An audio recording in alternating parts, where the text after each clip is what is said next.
En janvier 1888, alors que la pire tempête de neige de l'histoire du Minnesota faisait 67 victimes dans 4 comtés, 12 familles ont marché péniblement dans la neige qui leur arrivait aux genoux, sous des vents de moins 47 degrés Celsius, pour atteindre un trou creusé à flanc de colline. Elles se rendirent chez la jeune fille de 17 ans qu'elles avaient qualifiée d'orpheline folle, creusant sa propre tombe. Cette jeune fille était à l'intérieur, vêtue d'une chemise en coton, préparant du thé tandis que son chien dormait paisiblement près d'un feu qui brûlait proprement et chaudement. Les familles qui s'étaient moquées d'elle étaient sur le point de la supplier de les aider, et elle allait le faire sans demander le moindre mot d'excuse. Mais cette histoire ne commence pas pendant la tempête de neige. Elle commence en août 1887, dans la région boisée à l'extérieur de Duluth, dans le territoire du Minnesota, lorsque Secret Brennan a appris que la seule famille qui lui restait ne voulait plus d'elle. Elle avait 17 ans. Elle mesurait 1,60 m et pesait peut-être 47 kg. Ses mains étaient cailleuses à force de cuisiner, nettoyer, transporter du bois et s'occuper des jardins de personnes qui n'étaient pas ses parents depuis 2 ans. Ses parents étaient morts. Ils étaient morts depuis 2 ans, emportés par une crue soudaine qui s'était abattue sur la vallée sans avertissement un après-midi de printemps, alors que Secret se trouvait sur la colline en train de cueillir des baies avec son chien. Elle avait regardé l'eau depuis le haut. Elle l'avait vu balayer la cabane où travaillaient sa mère et son père. Elle avait crié jusqu'à en avoir la gorge en sang, puis elle avait marché jusqu'à la maison de sa tante Moira, car elle n'avait nulle part où aller. Tante Moira était la sœur de sa mère. Elle avait épousé un bûcheron nommé Samuel Crick, un homme pragmatique qui voyait la nièce orpheline de sa femme comme une bouche supplémentaire à nourrir plutôt que comme une enfant qui avait besoin d'amour. Il n'était pas vraiment cruel. Il n'avait simplement aucune patience pour tout ce qui lui coûtait de l'argent sans lui rapporter quoi que ce soit. Pendant 2 ans, Secret lui avait rapporté quelque chose. Elle avait travaillé de l'aube jusqu'à la tombée de la nuit. Elle s'était rendue petite, silencieuse et utile. Elle ne s'était jamais plainte, n'avait jamais rien demandé, ne leur avait jamais rappelé qu'elle pleurait ses parents qui étaient encore en vie et rieurs il y a seulement 24 mois. Mais tout cela n'avait aucune importance. Par un après-midi humide du mois d'août, Samuel Carrick fit asseoir Secret à la table de la cuisine et lui dit qu'elle avait 3 semaines pour trouver un autre endroit où vivre. Il avait calculé le coût de son entretien pendant un autre hiver du Minnesota et les chiffres ne collaient pas. Il lui remit 12 $ pour 2 ans de travail et lui dit de disparaître. Secret prit de l'argent sans discuter. Son père lui avait appris beaucoup de choses. La plus importante était peut-être celle-ci. Ne gaspillez pas ton énergie à mener des combats que tu ne peux pas gagner. Trouve une autre solution. Elle a rassemblé ses maigres possessions dans un sac en toile, des vêtements de rechange, une couverture en laine, un couteau que son père lui avait offert pour ses 14 ans et un carnet relié en cuir rempli de l'écriture de son père, de ses croquis, de ses schémas et de ses observations minutieuses sur le bois, le temps et la survie. Tante Moira se tenait dans l'embrasure de la porte lorsque Secret partit. Elle pleurait, mais elle ne dit rien. Elle ne lui offrit ni aide, ni argent, ni même un au revoir convenable. Elle se contenta de regarder la fille de sa sœur décédée s'éloigner avec un chien, 12 $ et nulle part où aller. Procédera ne se retourna pas. Son père s'appelait Patrick Brennan. Il était arrivé en Amérique en provenance d'Irlande en 1862, mais les connaissances qu'il avait apportées avec lui venaient de beaucoup plus loin. Sa femme, Astrid, était norvégienne et son père, Magnus, avait été forestier dans les montagnes près de Bergen. Magnus comprenait les arbres comme certains hommes comprennent les chevaux ou le temps. Il les comprenait profondément, instinctivement, grâce à des connaissances transmises de génération en génération par des gens qui vivaient et mouraient de ce que la forêt leur offrait. Lorsque Astrid épousa Patrick, Magnus offrit à son nouveau gendre un cadeau plus précieux que l'argent. Il lui a transmis son savoir. Il a enseigné à Padre les anciennes méthodes norvégiennes de travail du bois, des méthodes qui s'étaient développées au fil des siècles dans un climat qui tuait sans pitié ceux qui n'étaient pas préparés. Et Padre avait enseigné à sa fille. Sir Secret se souvenait de ses après-midi d'hiver dans l'atelier de son père comme si c'était hier. Elle se souvenait de l'odeur des copeaux de bois et de la fumée de pipe. Elle se souvenait de la voix de son père, patiente et précise, expliquant des principes qui semblaient magiques, mais qui étaient en réalité de la science pure et simple. La leçon la plus importante concernait le bois de chauffage. Le bois fraîchement coupé est humide, avait expliqué son père. Dangereusement, inutilement humide. Lorsque vous abattez un arbre et le coupez en bûches, Le bois contient entre 50 et 100% d'humidité. Parfois, il contient plus d'eau que de bois en poids. On ne peut pas brûler efficacement du bois vert. La majeure partie de l'énergie sert à évaporer l'eau avant que de la chaleur utile ne soit produite. Il avait dessiné des schémas dans son carnet. Une livre de bois sec produit environ 8000 BDU de chaleur. Une livre de bois vert en produit à peine 4000. Il faut brûler 2 fois plus de bois pour obtenir la même chaleur. Secret avait acquiescé, sans vraiment comprendre pourquoi c'était si important. Son père avait souri. Le séchage est le processus qui consiste à sécher le bois jusqu'à ce qu'il brûle efficacement, avait-il expliqué. Il s'agit de réduire la teneur en humidité à 15 ou 20%. La méthode conventionnelle est simple. Il suffit d'empiler le bois à l'extérieur dans un endroit abrité et d'attendre au moins 6 mois. 12 mois, c'est mieux. Mais il y a un problème, avait-il poursuivi. Le séchage à l'extérieur dans un endroit comme le Minnesota est presque impossible à réaliser correctement. La pluie et la neige ne cessent de réhumidifier le bois. Les températures glaciales de l'hiver endommagent les fibres du bois. Lorsque l'humidité à l'intérieur des bûches gèle et se dilate, la plupart des familles font face à ce problème en coupant d'énormes quantités de bois en été et en brûlant pendant l'hiver des réserves qui sont partiellement humides. C'est inefficace et gaspilleur. Secret avait demandé s'il existait une meilleure solution. Les yeux de son père s'étaient illuminés. Il avait sorti son carnet et avait ouvert une page couverte de croquis. « Ton grand-père Magnus m'a montré ça », avait-il dit. Un système utilisé par les forestiers norvégiens qui avaient besoin de bois sec fiable pendant les hivers rigoureux. Tu fais sécher le bois sous terre dans un tunnel creusé à flancs de collines sauvages. Il avait expliqué le principe scientifique. La température constante sous terre empêche les dégâts causés par le gel. Un canal d'air traversant le tunnel, créé par la pente naturelle, génère un flux d'air continu qui élimine l'humidité du bois de manière régulière et constante. Le résultat est un bois parfaitement séché en 4 à 6 semaines, une fraction du temps nécessaire pour un séchage à l'air libre. Secret avait étudié les schémas. L'entrée du tunnel est orientée vers le sud pour capter la chaleur du soleil. La sortie d'air à l'autre extrémité est orientée vers le nord, restant plus fraîche à l'ombre. L'air chaud monte, l'air frais descend. La différence de température entre les deux ouvertures entraîne un mouvement d'air continu et passif à travers le tunnel, sans aucune aide mécanique. Elle avait demandé pourquoi ils n'en avaient pas construit un eux-mêmes. Son père avait souri et répondu qu'ils le feraient peut-être un jour lorsqu'ils trouveraient la colline idéale. Ils ne l'ont jamais fait. L'inondation est arrivée avant et Patrick Brennan est mort, emportant avec lui ses connaissances, consignées dans un carnet que sa fille a emporté dans un sac en toile lorsqu'elle a quitté la seule maison qui lui restait. Secret trouva le terrain au bout de 3 jours de recherche. 5 acres sur le flanc d'une crête glaciaire à 2 miles de Dute. Le sol était pauvre, composé principalement d'argile et de gravier, laissé par le retrait des glaciers des milliers d'années auparavant. La pente était raide, trop raide pour l'agriculture, trop rocailleuse pour construire facilement. Personne n'en voulait. Le Bureau foncier territorial le cédait pratiquement pour rien. Secret le voulait plus que tout au monde, car la pente était parfaite. La crête s'étendait approximativement du nord au sud. La partie inférieure était orientée vers le sud et bénéficiait du soleil. La partie supérieure était orientée vers le nord et restait à l'ombre. L'angle était suffisamment raide pour favoriser la circulation de l'air, mais pas trop raide pour empêcher de creuser. Elle avait trouvé sa colline. Elle fit valoir ses droits début septembre et dépensa 8 de ses 12 $ pour acheter des matériaux afin de construire une petite cabane.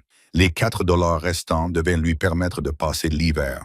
La plupart des gens auraient dit que c'était impossible. La plupart des gens auraient abandonné avant même de commencer. Mais Secret n'était pas comme la plupart des gens. Elle construisit la cabane en 2 semaines. Une construction rudimentaire en bois de Hume, un toit simple en pente, une seule cheminée, 13 mètres carrés d'espace habitable. C'était rudimentaire, petit et à peine suffisant. Mais là n'était pas le but. L'important, c'était la colline derrière la cabane. L'important, c'était le tunnel qu'elle allait creuser. Son chien Odin la regardait travailler à l'ombre d'un pin. C'était un berger croisé, gris et noir, avec des yeux bruns intelligents. Elle l'avait trouvé chiot 2 ans avant l'inondation, abandonné sur une route à l'extérieur de la ville. Depuis, il l'avait accompagné dans toutes les épreuves, la mort de ses parents, le chagrin silencieux de vivre avec des gens qui ne l'aimaient pas.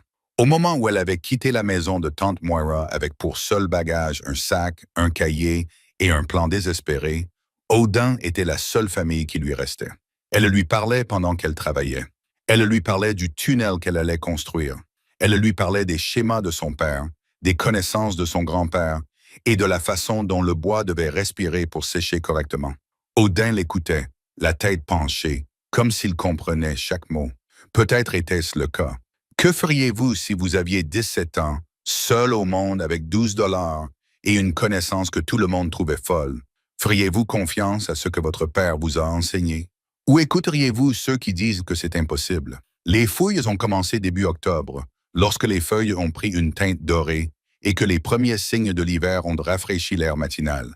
Cigarette a creusé horizontalement dans le flanc de la colline, à la base de la pente, et non pas vers le bas comme un puits ou une cave à légumes, mais latéralement dans la terre, comme l'entrée d'une mine. Le tunnel s'étendait sur 5,5 mètres dans le flanc de la colline, suivant la pente naturelle vers le haut avec un angle doux.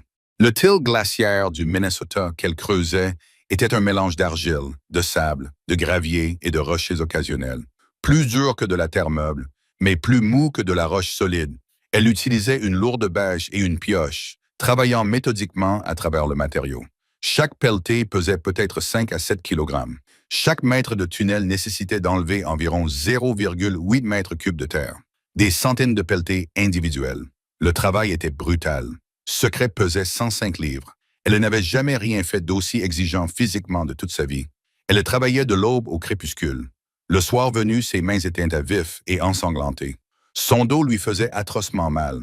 Ses vêtements s'étaient trempés de sueur malgré le froid d'octobre. Elle mangeait des biscuits froids et de la viande séchée, car elle était trop épuisée pour cuisiner. Elle s'endormait sur son lit de camp étroit, Odin blotti contre elle. Sa chaleur était son seul réconfort dans l'obscurité. Et chaque matin, elle se levait et recommençait. Les voisins l'ont remarqué. Dans une communauté aussi petite et isolée que les colonies à l'extérieur de Duluth, tout le monde remarquait tout. La rumeur s'est rapidement répandue que la jeune orpheline sur la crête creusait une sorte de trou dans le flanc de la colline. Les spéculations allaient de bon train. Une mine, une cave à légumes, un endroit où se cacher pendant l'hiver. Elle n'était clairement pas préparée à survivre. Le premier sceptique est arrivé le 4e jour de creusage. Il s'appelait Gustav Lindqvist. Il était suédois. C'était un ancien mineur qui avait travaillé dans les gisements de cuivre du Michigan avant de déménager dans le Minnesota pour travailler dans le bois. Il avait 53 ans, un torse large, des mains comme des pelles et une voix grave. Il en savait plus sur le creusement de trous que quiconque dans la région. Il se tenait à l'entrée du tunnel à moitié terminé de Secret et secouait lentement la tête. « Qu'est-ce que tu fais, ma fille? » Secret ne s'arrêta pas de travailler. Construire un tunnel. Je vois ça. Pourquoi? Pour sécher du bois? Gustave rit, non pas méchamment, mais avec une véritable perplexité. Sécher du bois sous terre où il fait humide. Il ne sera pas humide. Il y aura un courant d'air. Gustave entra dans le tunnel, examinant les parois, l'angle, les poutres brutes que Secret avait commencé à installer pour le soutenir. Il resta silencieux pendant un long moment. Puis, il se tourna vers elle. « Pourquoi? »« J'ai creusé des mines pendant 30 ans, dit-il. J'ai vu des tunnels s'effondrer sur des hommes. J'ai retiré des corps des décombres. Ton tunnel n'est pas correctement étayé. Les parois ne sont pas renforcées correctement. Le plafond s'effondrera dès la première forte pluie. Et même s'il ne s'effondre pas, le bois stocké sous terre pourrira. La terre est humide. Le sous-sol est humide. Ce n'est pas ainsi que le bois sèche. » Sigrid continua à creuser. En Norvège, ils procèdent ainsi. Nous ne sommes pas en Norvège. Les lois de la physique sont les mêmes. Gustave la fixa du regard. Une jeune fille de 17 ans couverte de saleté et de sueur corrigeait un homme ayant 30 ans d'expérience dans les mines. Il ne savait pas s'il devait être impressionné ou offensé. « Vous allez vous tuer, dit-il finalement. Ce tunnel s'effondrera, le bois pourrira ou vous mourrez de froid parce que votre système stupide ne fonctionne pas. J'ai déjà vu des gens têtus, j'en ai enterré certains. » Il se retourna et disparut derrière la crête, secouant la tête tout au long du chemin. Secret le regarda s'éloigner. Puis elle retourna à son creusage. Le deuxième sceptique arriva une semaine plus tard.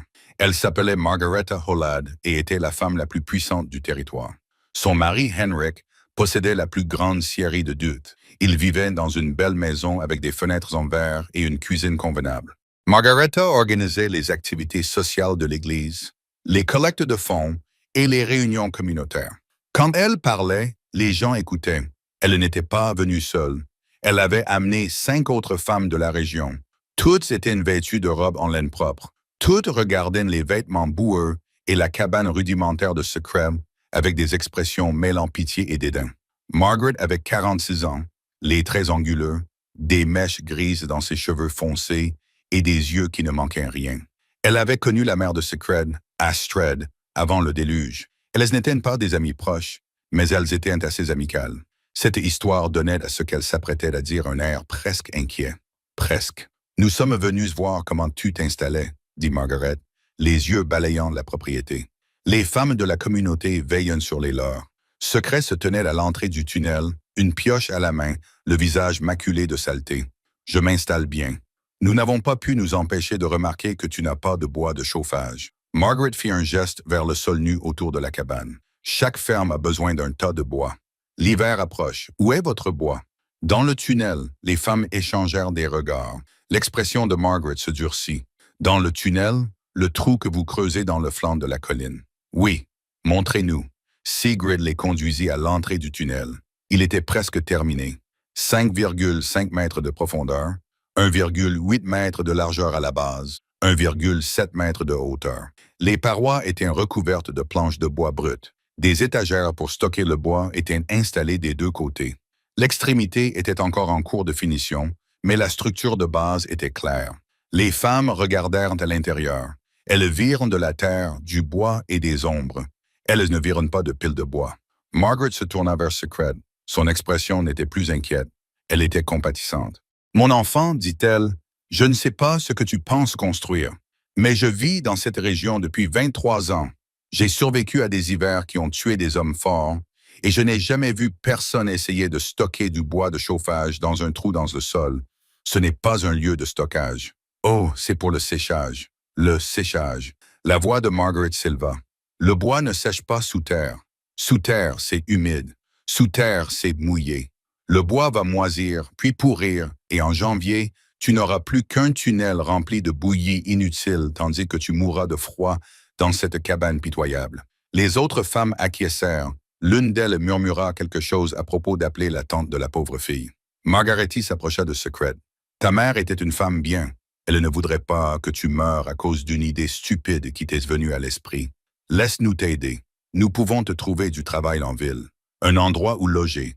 Tu n'as pas à faire cela toute seule. » Secret regarda la femme qui avait connu sa mère. Elle sentit quelque chose bouger dans sa poitrine. De la colère peut-être, ou simplement de l'épuisement. « C'est mon père qui m'a enseigné ce système, » dit-elle doucement. « Il tenait ce savoir de mon grand-père en Norvège, et cela fonctionne. Vous verrez. » Margaret la fixa longuement du regard, puis elle secoua lentement la tête. Cette orpheline est en train de creuser sa propre tombe avant même d'être morte. Elle dit aux autres femmes, et elles laissent trop fières pour admettre qu'elle a tort. Elles partirent sans un mot. Secret les regarda s'éloigner, puis se retourna vers son tunnel. Odin était assis à l'entrée et la regardait de ses yeux intelligents. « Elles ne comprennent pas, » lui dit Secret, « mais elles comprendront. » Le troisième sceptique était le père Callahan. Il vint un dimanche après-midi, toujours vêtu de ses habits de messe du matin. Il était irlandais, comme le père de Secret, âgé de 62 ans, avec des cheveux blancs, des yeux bienveillants et une voix qui pouvait remplir une église sans crier. Il avait enterré les parents de Secret. Il avait prononcé des paroles de réconfort sur leur tombe, tandis que Secret se tenait silencieuse, les yeux secs. Elle était trop choquée pour pleurer. Il la trouva à l'entrée du tunnel, en train d'installer les derniers supports en bois. « Secret, » dit-il doucement, « puis-je te parler? » Elle cessa de travailler mais ne posa pas ses outils. « Oui, mon père. » Il regarda le tunnel, l'entrée soigneusement construite, les parois en bois, l'étrange puits vertical qu'elle creusait au fond pour la ventilation. Il avait entendu les rumeurs. Tout le monde avait entendu les rumeurs.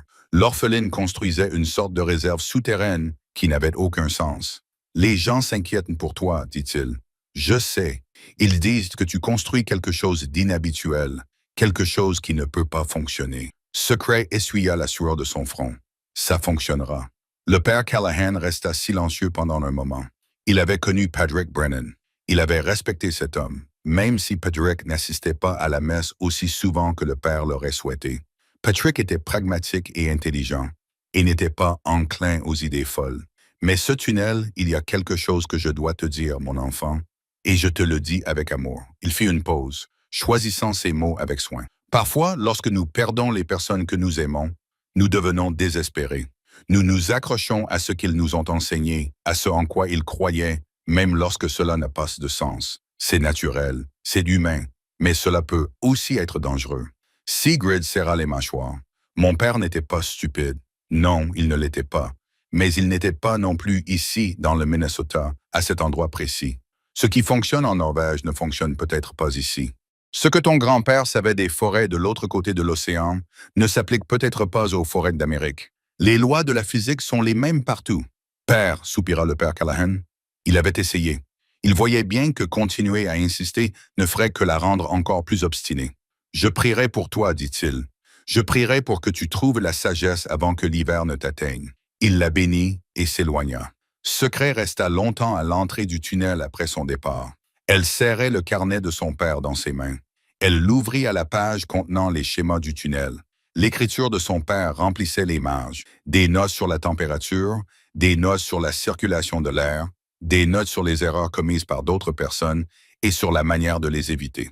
Au bas de la page, écrite en plus petits caractères, se trouvait une phrase qu'elle n'avait pas remarquée auparavant. Quand ils doutent de toi, souviens-toi que le bois ne connaît rien de leurs opinions. Il sait seulement s'il est humide ou sec. Secret ferma le carnet. Elle ramassa ses outils. Elle se remit au travail. Avez-vous déjà eu des connaissances auxquelles personne d'autre ne croyait? Une chose dont vous étiez sûr parce qu'une personne en qui vous aviez confiance vous l'avait enseigné? Qu'avez-vous ressenti lorsque les gens vous ont dit que vous aviez tort? Au bout de la 3e semaine, quelque chose en secret a commencé à se fissurer. Ses mains n'étaient plus seulement à vif. Elles saignaient à travers les chiffons qu'elle enroulait autour chaque matin. La peau de ses paumes s'était déchirée tellement de fois qu'elle ne guérissait plus. Chaque coup de pioche lui envoyait une douleur fulgurante dans les bras. Chaque pelletée de terre lui faisait hurler le dos d'une douleur qui était devenue sa compagne permanente. Elle avait avancé d'environ 3,5 mètres dans la colline. Il lui en restait encore 1,8 mètres, qui lui semblait être 600 kilomètres. Le 18e jour, Secret s'arrêta. Elle s'assit dans le tunnel à moitié terminé, le dos contre le mur de terre froid, les mains ensanglantées pendantes le long de son corps. La lampe vacillait à côté d'elle, projetant des ombres qui donnaient l'impression que les murs se refermaient sur elle. L'air sentait la terre, la sueur et le désespoir. Elle allait échouer. Cette pensée lui vint clairement, sans émotion, comme une simple constatation. Elle allait échouer. Le tunnel ne serait jamais terminé. Les sceptiques avaient raison.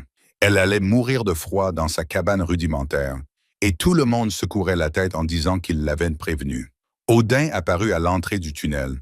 Il marcha lentement vers elle, ses griffes claquant sur le sol en terre battue, et s'allongea, la tête posée sur sa jambe, ses yeux bruns la regardant sans jugement, sans attente, juste avec amour. Secret caressa son pelage avec ses mains abîmées. Elle ne pleura pas. Elle avait oublié comment faire. « Je ne peux pas faire ça », murmura-t-elle au chien. « Papa, je ne peux pas faire ça. » Mais alors même qu'elle prononçait ces mots, sa main trouva le carnet dans la poche de son manteau, le carnet de son père. Elle le sortit et l'ouvrit à la page des schémas du tunnel, dont les pages étaient ramollies par des années d'utilisation.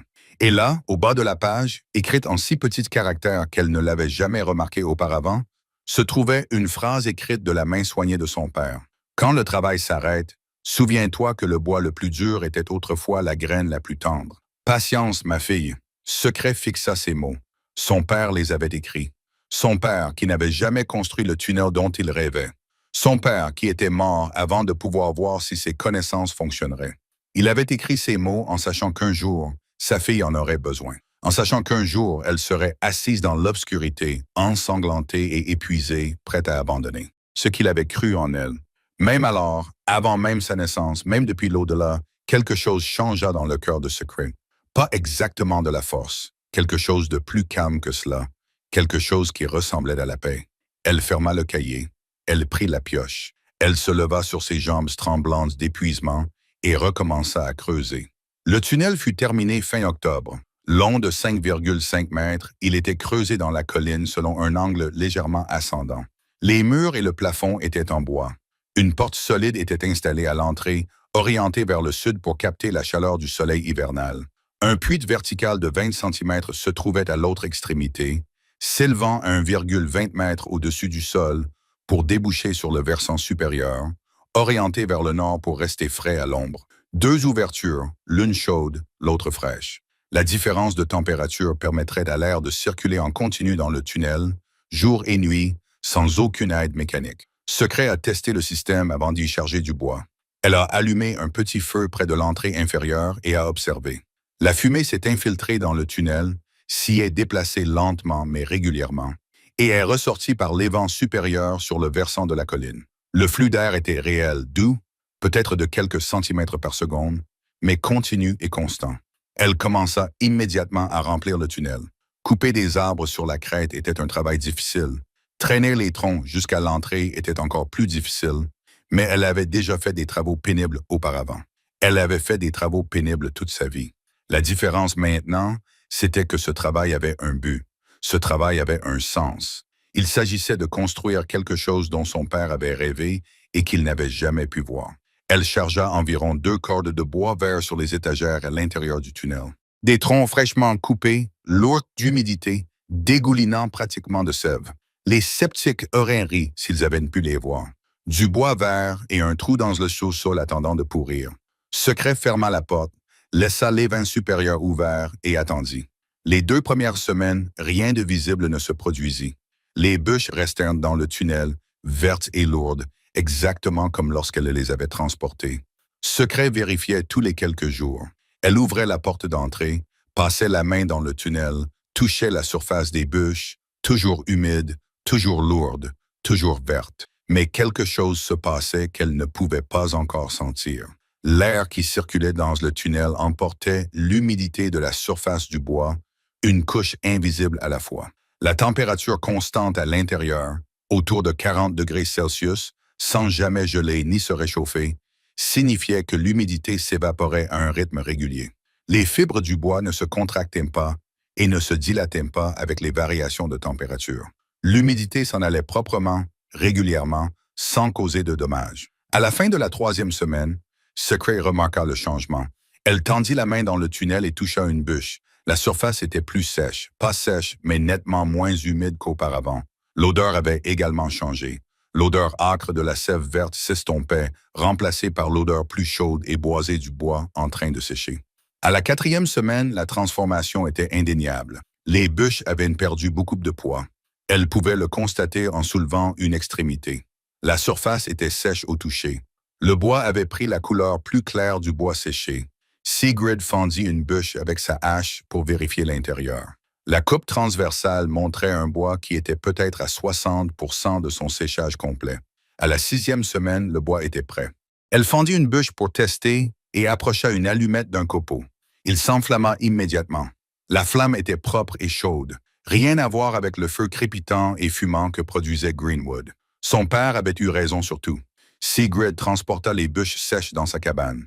Elle alluma un feu dans la cheminée. Le bois brûlait magnifiquement, chaud, propre, régulier. Une seule bûche produisait plus de chaleur utile que 3 bûches vertes. Sa petite cabane se réchauffa rapidement et maintint une température confortable avec une consommation minimale de bois. Dehors, novembre était arrivé. Les premières neiges tombaient, la température baissait. Les autres familles commençaient à brûler leurs réserves de bois. Du bois mal séché et inefficace. Du bois qui fumait, crépitait et produisait une chaleur décevante. La cabane de Secret restait chaude avec la moitié du combustible, et les voisins remarquèrent presque immédiatement quelque chose d'étrange dans sa propriété. Il n'y avait pas de pile de bois. Toutes les autres fermes de la région avaient une pile de bois. Des piles de bûches et de bois fendus visibles depuis la route, qui grandissaient pendant l'été et diminuaient pendant l'hiver. La propriété de Secret n'avait rien. Une petite cabane, un abri à outils et un terrain nu. Aucun bois visible nulle part. Il l'avait vu couper des arbres sur la crête tout au long des mois de septembre et octobre. Il l'avait vu transporter des bûches en bas de la colline, mais les bûches avaient disparu. Pas d'empilement, pas de fendage en bois de chauffage, juste des bûches vertes transportées au pied de la crête et disparaissant derrière la cabane, là où la colline s'élevait. Margaretha Holstad en a parlé au magasin général. Elle en a parlé à l'église. Elle en a parlé à tous ceux qui voulaient bien l'écouter. L'orpheline n'a pas de bois de chauffage, disait-elle en secouant la tête. Je l'ai tout mis dans son tunnel. Ça doit être pourri maintenant. Elle viendra mendier de l'aide en décembre, croyez-moi. Mais décembre est arrivé et Secret n'est pas venu mendier. Décembre est arrivé et la fumée s'élevait régulièrement de sa cheminée, tandis que ses voisins brûlaient leurs réserves 3 fois plus vite que prévu. Décembre est arrivé et la jeune fille de 17 ans sur la crête était au chaud, alors que les familles qui l'avaient rejetée commençaient à s'inquiéter pour leur propre survie. Quelque chose clochait dans ce tableau. Quelque chose n'avait pas de sens. Le vieux Jacob Morrison fut le premier à comprendre. Il avait 78 ans. C'était un ancien bûcheron qui avait passé sa vie dans les forêts de la Cornouaille au Michigan en passant par le Minnesota. Il avait vu dans sa jeunesse des choses que les jeunes avaient oubliées et il avait travaillé avec des méthodes qui avaient été abandonnées au profit de ce qui était censé être mieux. Il se rendit chez Sigrid par un après-midi gris de décembre, gravissant lentement la crête avec les pas prudents d'un homme conscient de la fragilité de ses os. Odin aboya à son approche, puis se calma lorsque Sigrid posa une main sur sa tête. « Mademoiselle Brennan, dit Jacob en soulevant son chapeau, j'ai observé la fumée de votre cheminée. Secret attendit. Une fumée propre, continua-t-il. Pas la fumée blanche et épaisse du bois humide. Une fumée propre et légère, celle du bois bien séché. Il marqua une pause. Vos voisins brûlent du bois humide. Pas vous. J'aimerais savoir comment. Secret l'observa un instant. C'était la première personne qui venait sur sa propriété sans pitié ni critique dans les yeux. Il était venu par curiosité, par respect. « Voulez-vous voir ?» demanda-t-elle. Elle le conduisit à l'entrée du tunnel. Jacob examina le cadre de la porte, la construction soignée, l'angle de l'entrée par rapport à la pente. Puis elle ouvrit la porte et le laissa entrer. Il resta silencieux pendant un long moment. Le tunnel s'étendait sur 5,5 mètres dans la colline, éclairé par une lampe que Secret portait, avec des murs en bois, un plafond en bois massif et, partout sur les étagères, sur le sol, empilés contre les murs, des bûches. Des dizaines de bûches, toutes sèches, complètement sèches, de la couleur dorée du bois parfaitement séché. Jacob en prit une et la tapota avec ses jointures, le son creux du bois correctement séché, et non le bruit sourd du bois humide. « C'est ton père qui t'a appris ça, » dit-il doucement. Secret acquiesça. « Mon grand-père en Norvège l'a transmis à mon père. Mon père me l'a transmis. J'ai vu quelque chose de similaire en Cornouailles il y a environ 50 ans. Nous les appelions des grottes de séchage. » Jacob posa le morceau de bois et se tourna vers elle. Les anciens mineurs les utilisaient pour sécher les étais. J'avais oublié. Tout le monde a oublié. Il la regarda avec quelque chose de nouveau dans les yeux. Quelque chose qui ressemblait à de l'espoir. « Tu t'en souviens, dit-il. Les connaissances qui mettent des générations à se construire peuvent être perdues en une seule génération lorsque les gens cessent d'écouter. Quelle sagesse de vos parents ou grands-parents portez-vous encore en vous? » Les signes ont commencé à apparaître au cours de la première semaine de janvier 1888. Les oiseaux qui auraient dû se mettre à l'abri pour l'hiver ont migré vers le sud en groupes massifs et désorganisés. Les lapins et les cerfs ont disparu de leurs sentiers habituels. Le ciel a pris une étrange couleur gris-jaune qui a rendu les anciens nerveux. Le vieux Jacob Morrison est venu chez Sigrid le 8 janvier. Son visage était grave. « Oh, quelque chose va arriver, dit-il. J'ai déjà vu ce ciel en 1856, avant la pire tempête de ma vie. Rentrez votre bois, rentrez tout ce dont vous avez besoin et ne sortez pas tant que la tempête n'est pas passée. » Secret lui faisait confiance. Elle passa les 4 jours suivants à transporter du bois sec du tunnel vers sa cabane. 2 semaines de réserve, peut-être plus. Elle remplit chaque recoin, chaque espace, jusqu'à ne plus pouvoir bouger sans enjamber des bûches. Le 11 janvier, elle scella hermétiquement l'entrée du tunnel. Le 12 janvier, la tempête arriva.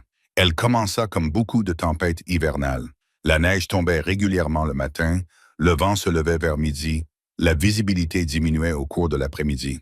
La température était de 15 degrés Celsius à l'aube. À midi, elle était de 0. Au coucher du soleil, elle était de moins 20 degrés Celsius, et elle continuait de baisser. À minuit, la température était tombée à moins 35 degrés Celsius. Le vent soufflait à 90 km/h sur la crête, projetant la neige horizontalement dans l'obscurité. Le refroidissement éolien faisait descendre la température effective à moins 70 degrés Celsius. La cabane de Secret tremblait à chaque rafale. Du givre se formait à l'intérieur des fenêtres, sur les murs, sur toutes les surfaces exposées à l'extérieur. Le monde au-delà de sa porte était devenu un vide blanc hurlant où rien ne pouvait survivre plus de quelques minutes. À l'intérieur, son feu brûlait régulièrement. Le bois sec s'enflammait facilement, brûlait chaud et propre, remplissant la petite cabane d'une chaleur constante, tandis que le monde extérieur tentait de tuer tout ce qu'il touchait. Sa cabane restait à 58 degrés Fahrenheit pendant que la tempête faisait rage. Ce n'était pas chaud selon les normes estivales, mais c'était suffisamment chaud, suffisamment confortable, suffisamment viable. Odin dormait près du feu. Parta, indifférente à l'apocalypse qui sévissait dehors. Secret s'enveloppa dans des couvertures et écouta le vent. Elle pensa à son père. Elle pensa à son grand-père Magnus en Norvège, qui enseignait à un jeune immigrant irlandais les secrets pour survivre à l'hiver. Elle pensa à tous ceux qui l'avaient traité d'idiote et se demanda comment ils allaient ce soir-là. Elle allait bientôt découvrir que la maison Holstad était la plus belle du territoire. 2 étages, des fenêtres en verre, une cuisine équipée d'un poêle en fonte. Henrik et Margaret avaient 4 enfants et assez d'argent pour acheter tout ce dont ils avaient besoin. Ce qu'ils ne pouvaient pas acheter, c'était du bois correctement séché. Leur pile de bois était énorme. 10 cordes empilées derrière la maison, assez pour passer 2 hivers dans des circonstances normales. Mais dans des circonstances normales, le bois avait été séché pendant 6 mois à l'extérieur. Du bois qui contenait encore 40% d'humidité. Du bois qui brûlait mal et produisait la moitié de la chaleur qu'il aurait dû produire. Au 2e jour de la tempête, la température à l'intérieur de la maison Holstad était de 10 degrés Celsius malgré les feux qui brûlaient dans toutes les cheminées. Au 3e jour, elle était de 7 degrés Celsius. Au 4e jour, elle était de 4 degrés Celsius et Margaret commençait à avoir vraiment peur. Henrik brûla 3 cordes de bois en 4 jours, alimentant des feux qui crépitaient, fumaient et ne parvenaient pas à réchauffer correctement la maison. Les enfants se blottissaient sous toutes les couvertures qu'ils possédaient. Le plus jeune, un garçon de 4 ans, avait cessé de trembler, ce qui était pire que de trembler. Cela signifiait que son corps commençait à abandonner. « Nous devons faire quelque chose, » dit Margaret. Henrik fixait le feu qui ne parvenait pas à les sauver. « Que pouvons-nous faire? Le bois est humide. Tout le bois de cette région est humide. Tout le monde le sèche de la même manière. »« Pas tout le monde, » pensa Margaret. Pas la petite orpheline. Elle avait entendu les rumeurs quelques semaines avant la tempête. De la fumée s'élevait de la cheminée de Secret. Aucun tas de bois visible, mais beaucoup de chaleur. Le tunnel qui était censé avoir cédé, il aurait dû être rempli de bois pourri à présent. Elle avait ri de ces rumeurs. Elle avait traité Sigrid d'idiote, d'orgueilleuse et vouée à mourir de froid. À présent, c'étaient ses enfants qui risquaient de mourir de froid. La tempête se poursuivit pendant les 5e et 6e jours. Les températures chutèrent à moins 47 degrés Celsius. Les rafales de vent atteignirent 95 km par heure. La neige s'accumula en congère de 4,5 mètres de haut sur les côtés nord des bâtiments. Le soir du 6e jour, Jasper Whitfield prit une décision qui lui coûta 2 doigts. Jasper avait 22 ans. Il était fort et sûr de lui, convaincu qu'il savait mieux que quiconque. Il avait ri aux éclats lorsque les gens parlaient du tunnel de la jeune orpheline. Il avait parié qu'elle serait morte avant février. À présent, le stock de bois de sa famille était presque épuisé, et ce qui restait était gelé sous 4 tonnes de neige. Il décida de sortir pour en déterrer une partie. « Ne fais pas ça, » lui dit sa mère. « Le froid va te tuer. Ça ne me prendra qu'1 minute, » répondit Jasper. Le tas de bois se trouvait à 10 mètres de la porte. Il s'emmitoufla dans toutes les couches de vêtements qu'il possédait. Il s'enroula le visage dans des écharpes jusqu'à ce que seuls ses yeux soient visibles. Il sortit dans la tempête. Il se perdit en 15 secondes. Le brouillard était total. Il ne voyait même pas sa main devant son visage. Le vent le faisait tourner sur lui-même, le désorientait, le faisait trébucher dans une direction qu'il pensait être celle du tas de bois, mais qui en réalité ne menait nulle part. Il erra dans la tempête pendant 2 heures avant de retrouver le chemin de la maison par pure chance. À ce moment-là, ses mains étaient gelées dans ses gants. Le bout de 3 de ses doigts était blanc et dur comme du marbre. Sa mère le trouva effondré contre le cadre de la porte, les mains gelées en forme de griffes. Elle a crié si fort que les voisins l'ont entendu malgré le vent. Mais personne ne pouvait l'aider. Personne ne pouvait quitter sa maison. Elle a dû dégeler les mains de son fils toute seule. Elle a vu le blanc devenir violet, puis noir, sachant qu'une partie de cette noirceur ne reviendrait jamais à la vie. 3 semaines plus tard, lorsque le médecin a enfin pu les rejoindre, il a amputé les 2 doigts morts à l'aide d'une scie. Jasper a ressenti chaque coup de scie. Quand il n'y eut plus d'anesthésiant dans la région, il avait 22 ans. C'était lui qui avait ri le plus fort dans le tunnel secret. Il paierait le prix de ce rire pour le reste de sa vie. Le matin du 7e jour, Henrik Holstad prit une décision. Il avait entendu les rumeurs sur le tunnel secret. Il les avait ignorées, comme tout le monde. Mais maintenant, il faisait 38 degrés Celsius dans sa maison, malgré le bois qu'il brûlait sans arrêt. Ses enfants étaient faibles et pâles, et bougeaient trop lentement. Les yeux de sa femme reflétaient une peur qu'il n'avait jamais vue auparavant. Il ne pouvait pas sauver sa famille avec le bois dont il disposait. « Je vais aller chez la fille Brennan, dit-il. Margaret le fixa du regard. « Tu vas mourir là-bas. Je mourrai ici si je ne fais rien. Au moins comme ça, il y a une chance. » Il s'habilla de la même manière que Jasper Whitfield. Mais Henrik était plus prudent. Il attacha une corde autour de sa taille et fixa l'autre extrémité à la poignée de la porte. S'il se perdait, il pourrait suivre la corde pour revenir. Il sortit dans la tempête. Le froid le frappa comme un coup physique. Le vent tenta de le renverser. La neige lui fouettait le visage si fort qu'il avait l'impression d'être piqué par des aiguilles. Il ne voyait rien, n'entendait rien, pouvait à peine respirer, mais il continuait à marcher. La propriété des Brennan se trouvait à 3 kilomètres. Par temps normal, il fallait 30 minutes pour s'y rendre à pied.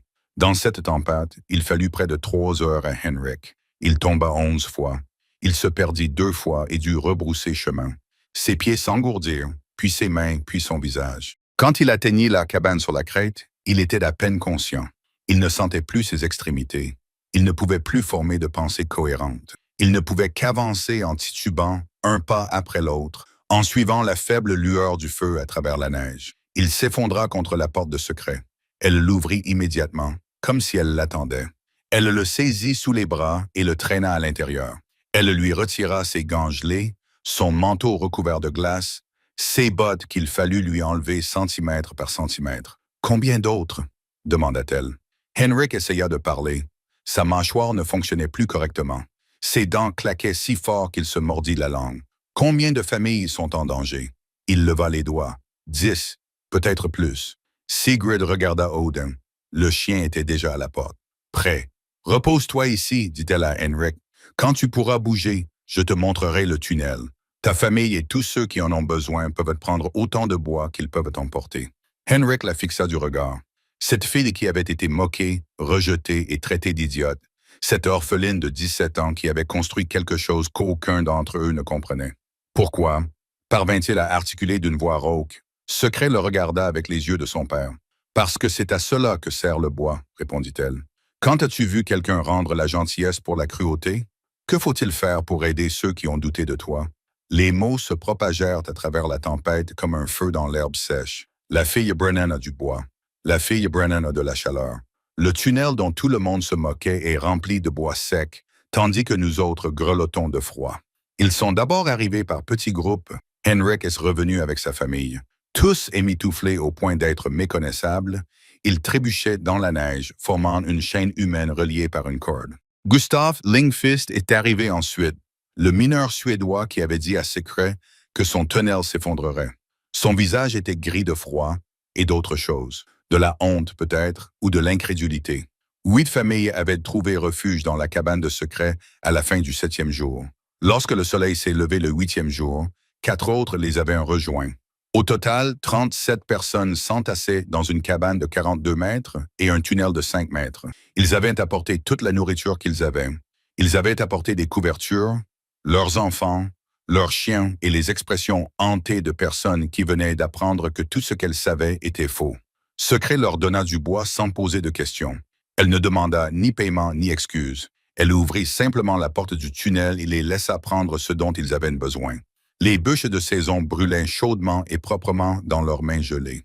Les familles qui étaient au bord de la mort retrouvèrent de la chaleur dans leur corps. Les enfants qui avaient cessé de trembler recommencèrent à trembler, ce qui signifiait que leur corps se battait à nouveau. La petite Britta Lindgren avait 7 ans. Elle était restée silencieuse pendant 6 heures, trop frigorifiée pour parler, trop faible pour pleurer. Lorsqu'elle eut enfin assez chaud pour bouger, les premiers mots qui sortirent de sa bouche furent « Je peux caresser le chien ». Odin s'allongea à côté d'elle et la laissa passer ses bras autour de son cou. Il resta là pendant le reste de la tempête, telle une couverture vivante pour une petite fille qui avait failli mourir. Le matin du 8e jour, Margaret Holstead est arrivée. Elle est venue seule. Henrik avait proposé de l'accompagner, mais elle avait refusé. C'était quelque chose qu'elle devait faire elle-même. La marche lui a pris 4 heures. Elle est tombée plus de fois qu'elle ne pouvait compter. Elle a perdu toute sensation dans ses mains et ses pieds au bout de 20 minutes. Mais elle a continué, poussée par quelque chose de plus fort que le froid. Elle avait besoin de voir, elle avait besoin de savoir. Secret l'a accueillie à la porte. Les deux femmes se regardèrent par-dessus le seuil qui séparait la chaleur de la mort. « Entrez », dit Secret. La cabane était bondée. Les familles se blottissaient les unes contre les autres, partageant leur couverture, leur chaleur, l'étrange intimité de la survie. Un feu brûlait dans la cheminée, propre et chaud, produisant plus de chaleur que n'importe lequel d'entre eux n'en avait ressenti depuis des jours.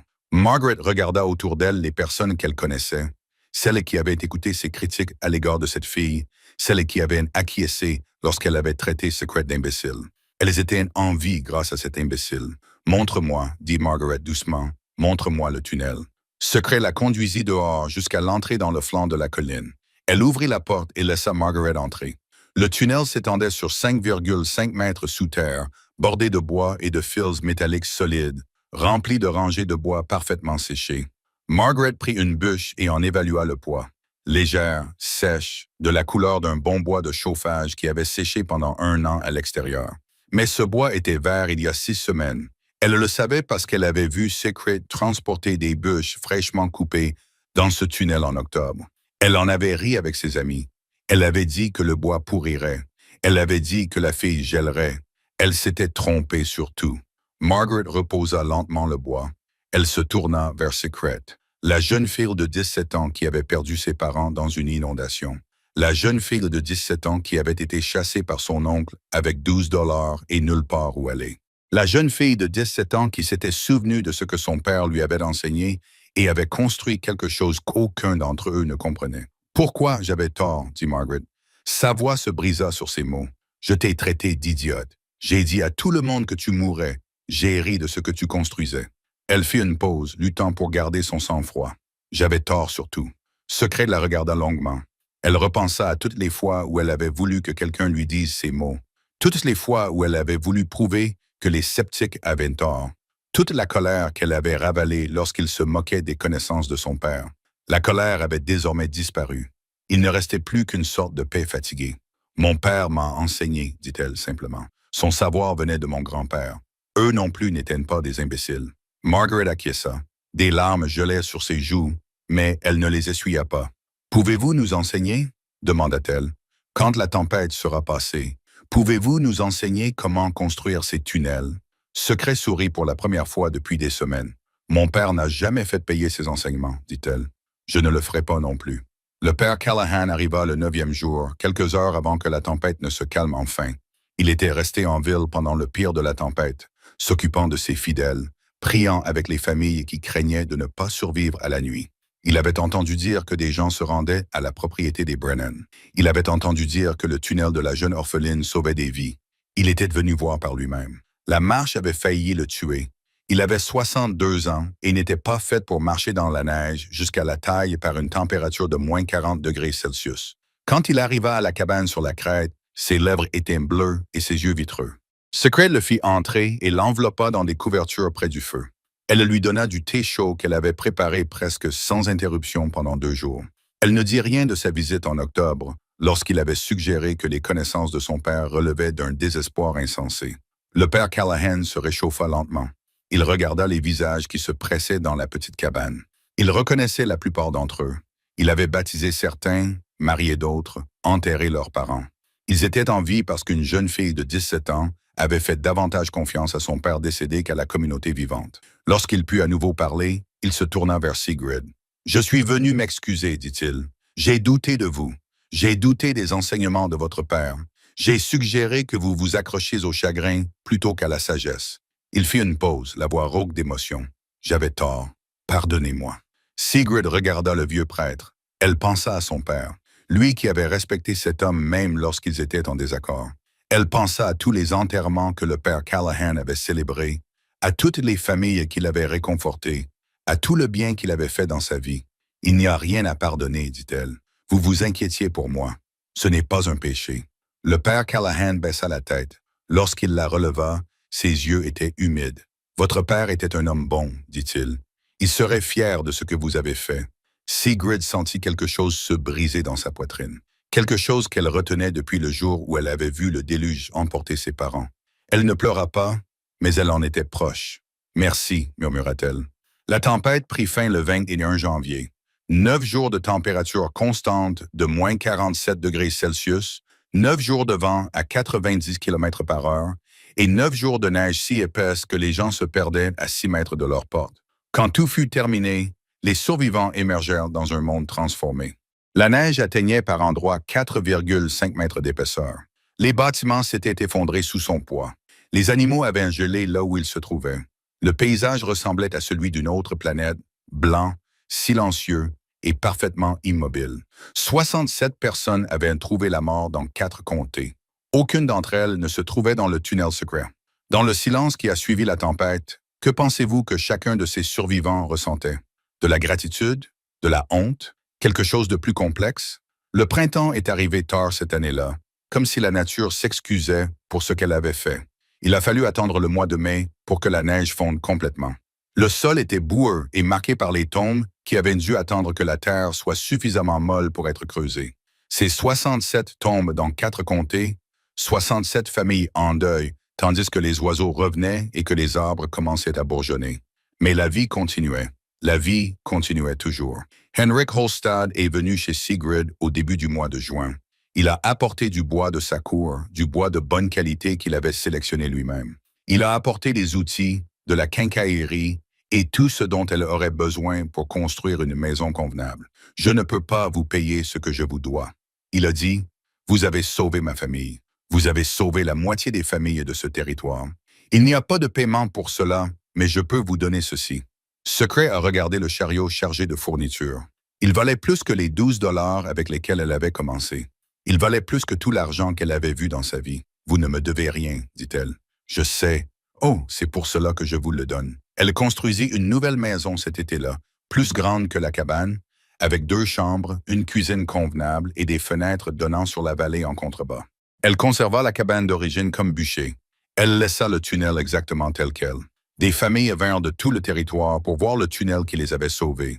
Gustaf Lindqvist venait le plus souvent. Le mineur suédois qui avait dit à Sigrid que son tunnel s'effondrerait passa 3 semaines à étudier la construction, à poser des questions, à prendre des notes. « Je me suis trompé sur l'ingénierie », admit-il un après-midi. « Mais maintenant, je comprends. Le revêtement en bois assure la stabilité. La pente permet le drainage. La circulation de l'air empêche l'accumulation d'humidité. C'est simple quand on le voit. Simple et évident. Je ne sais pas pourquoi aucun d'entre nous n'y a pensé. Parce que personne ne vous l'a enseigné, répondit Secret, car le savoir ne vient pas de nulle part. Quelqu'un doit le transmettre. Gustaf acquiesça lentement. Alors transmettez-le-moi. Apprenez-moi à construire ces tunnels. Je les construirai pour ceux qui en ont besoin. À l'automne 1888, 7 nouveaux tunnels avaient été creusés à flanc de collines à travers le territoire. Au printemps suivant, leur nombre avait doublé. En 1893, 23 tunnels parsemaient le paysage autour de Duth. Tous étaient basés sur la conception de Sigrid. Tous produisaient du bois parfaitement séché en 6 semaines. Henrik Holstad commença à vendre du bois séché en tunnel dans sa scierie. Il l'appela bois du système Brennan et le vendit à un prix élevé. Il proposa de partager les bénéfices avec Sigrid. Elle refusa. Ce savoir ne m'appartenait pas, je ne pouvais pas le vendre. Elle m'a dit qu'il appartenait à mon grand-père et à mon père. Je ne fais que le transmettre. Secret s'est marié à l'automne 1893. Il s'appelait Declan Gallagher, un bûcheron irlandais arrivé dans le Minnesota l'année suivant la grande tempête. Il avait entendu parler de la jeune fille qui avait sauvé la vallée. Il avait vu les tunnels et avait immédiatement compris leur signification. Quand il rencontra Sigrid, il ne vit pas une légende. Il vit une femme qui travaillait dur, parlait peu et détenait un savoir que la plupart des gens avaient oublié. Il vit quelqu'un avec qui il voulait passer sa vie. Ils se marièrent dans l'église du père Callahan en présence de la moitié de la population. Margaretha Holstad était assise au premier rang. Elle était devenue une sorte d'amie pour Secret au cours des années qui avaient suivi la tempête. Une amitié fondée sur le respect plutôt que sur l'obligation. Le mariage fut simple et la réception eut lieu dans la nouvelle maison que Secret avait construite. Il y eut de la musique, des danses et des rires. On porta un toast à Patrick Brennan, qui avait donné à sa fille le cadeau qui les avait tous sauvés. Audin resta assis près de la cheminée pendant toute la célébration, vieux désormais, le museau gris, les mouvements lents. Il avait accompagné Secret dans toutes les épreuves. La perte de ses parents, le rejet de sa famille, la construction du tunnel et la tempête qui lui avait donné raison. Il mourut paisiblement au printemps 1901, à l'âge de 14 ans, recroquevillé près du feu où il dormait depuis qu'il était chiot. Secret l'enterra sur la colline près de l'entrée du tunnel, où il avait passé tant d'heures à la regarder travailler. Elle sculpta elle-même une pierre tombale. Odin, bon chien, bon ami. 1887 à 1901. Secret Brennan Gallagher est décédée le 15 mars 1949. À 69 ans, elle avait élevé 4 enfants et vu naître 11 petits-enfants. Elle leur avait appris à tous comment construire un tunnel de séchage, même si la plupart d'entre eux n'en auraient jamais besoin. On ne sait jamais, leur disait-elle. On ne sait jamais quand ces connaissances ancestrales pourront sauver la vie de quelqu'un. Ses enfants et petits-enfants étaient à ses côtés lorsqu'elle est décédée. La pièce était chaude, chauffée par du bois séché dans le tunnel d'origine, qui fonctionnait toujours 62 ans après sa construction. Ces derniers mots ont porté sur son père. « Il m'a donné plus que 12 $, a-t-elle déclaré. Il m'a donné un moyen de survivre. » La Duth Historical Society a documenté le système de tunnel après sa mort. Des chercheurs de l'Université du Minnesota sont venus étudier la construction, mesurer le débit d'air et comprendre comment une jeune fille de 17 ans sans formation officielle en ingénierie avait pu construire quelque chose qui surpassait les méthodes de séchage modernes. Ils ont découvert que le tunnel maintenait une température comprise entre 38 et 42 degrés Celsius toute l'année. Ils ont constaté que le système de convection déplaçait l'air à une vitesse constante de 2 à 3 pieds par seconde. Ils ont découvert que le bois placé dans le tunnel atteignait un taux d'humidité de 15 % en 4 à 6 semaines, contre 6 à 12 mois pour un séchage à l'air libre dans le même climat. Ils ont également trouvé des notes gravées sur les parois du tunnel, des relevés de température sur 6 décennies d'hiver, des observations sur la circulation de l'air et l'humidité, un schéma dessiné à la main de la construction originale, annoté de la main soignée de Sigrid, et tout au bout du tunnel, presque caché dans l'ombre, une seule phrase était gravée profondément dans le bois. « Pour papa, qui m'a tout appris. » Épilogue. Le tunnel existe encore aujourd'hui. La Duth Historical Society l'entretient en tant que site patrimonial. Une plaque en bronze marque l'entrée. Tunnel Brennan, construit en 1887 par Secret Brennan, âgé de 17 ans. Ce tunnel a sauvé 12 familles lors de la grande tempête de janvier 1888. Des groupes scolaires viennent parfois visiter le site pour découvrir les anciennes méthodes de survie en hiver. Des ingénieurs viennent étudier le système de ventilation passive. Des historiens viennent documenter l'histoire d'une jeune fille qui s'est souvenue de ce que son père lui avait enseigné. La science moderne a validé tout ce que Secret savait en 1887. Les principes qu'elle a utilisés, à savoir le flux d'air par convection, les températures souterraines constantes et l'élimination contrôlée de l'humidité, sont désormais la norme dans la conception des maisons passives et l'architecture durable. J'espère que ce qui semblait être de la sagesse populaire s'est avéré être une ingénierie sophistiquée. Au cours de l'hiver 1978, 90 ans après la grande tempête, une équipe de chercheurs de l'Université du Minnesota a installé des instruments à l'intérieur du tunnel de Secret. Ils ont mesuré la température en 12 points sur une longueur de 5,5 mètres. Ils ont mesuré l'humidité à l'entrée et à la sortie. Ils ont mesuré la vitesse et la direction du flux d'air. Ils ont rempli le tunnel de bois vert et ont surveillé le taux d'humidité chaque semaine pendant 2 mois. Les résultats ont confirmé ce que Secret savait déjà en 1887. Le tunnel maintenait une température constante de 4 degrés Celsius, quelle que soit la température extérieure. Le système de convection déplaçait l'air en continu à une vitesse de 0,7 mètres par seconde. Le bois a atteint un taux d'humidité optimal en 39 jours. Il a comparé ce résultat à une moyenne de 7 mois pour le séchage en plein air dans le même climat. Le chercheur principal, professeur d'ingénierie environnementale, se tenait à l'entrée du tunnel le dernier jour de l'étude. La neige tombait doucement à l'extérieur, la même neige qui tombait dans le Minnesota depuis des milliers d'années. « C'est remarquable », a-t-il déclaré à son équipe. Une jeune fille de 17 ans sans formation en ingénierie a construit un système de climatisation passif que nous commençons seulement à comprendre aujourd'hui. Elle a utilisé des principes que les architectes modernes redécouvrent comme étant à la pointe de la conception durable. Il a regardé la plaque de bronze à l'entrée portant le nom Secret Brennan en 1887. « Nous pensons avoir tout inventé », a-t-il dit doucement. Mais la plupart du temps, nous ne faisons que nous souvenir de ce que nos grands-parents savaient déjà. Patrick Brennan est mort dans une inondation en 1885. Mais ces connaissances, transmises par le père de sa femme dans les montagnes de Norvège, ont survécu dans un carnet que sa fille transportait dans un sac en toile. Ces connaissances, écrites d'une écriture soignée et traduites en bois et en terre, ont sauvé 12 familles et 37 personnes qui auraient péri sans elles. Ces connaissances, transmises de grand-père à père à fille, ont changé la façon dont toute une communauté se préparait pour l'hiver. Sacred Brennan n'a jamais oublié d'où venaient ces connaissances. Chaque fois qu'elle enseignait à quelqu'un comment construire un tunnel, elle lui parlait de son père et de son grand-père. Chaque fois qu'un nouveau tunnel était creusé dans les collines autour de Döth, elle s'assurait que les gens comprenaient que ce système ne lui appartenait pas. Il appartenait à des générations de personnes qui avaient vécu et étaient mortes dans des climats qui tuaient ceux qui n'étaient pas préparés. Elle était simplement celle qui s'en souvenait. Et parfois, se souvenir est la chose la plus importante que l'on puisse faire. Fin. Cette histoire parle de Sigrid et de son tunnel, mais elle parle aussi des connaissances qui vous ont été transmises par vos parents, vos grands-parents, les personnes qui vous ont enseigné ce qu'elles savaient. Quelle sagesse portez-vous en vous que le monde a oublié? Que transmettrez-vous à ceux qui viendront après vous? Si cette histoire vous a touché, partagez-la avec quelqu'un qui a besoin de l'entendre. Les connaissances qui nous sauvent sont souvent celles que nous avons presque oubliées. Gardez-les vivantes, transmettez-les. C'est ainsi que nous honorons ceux qui nous ont enseignés.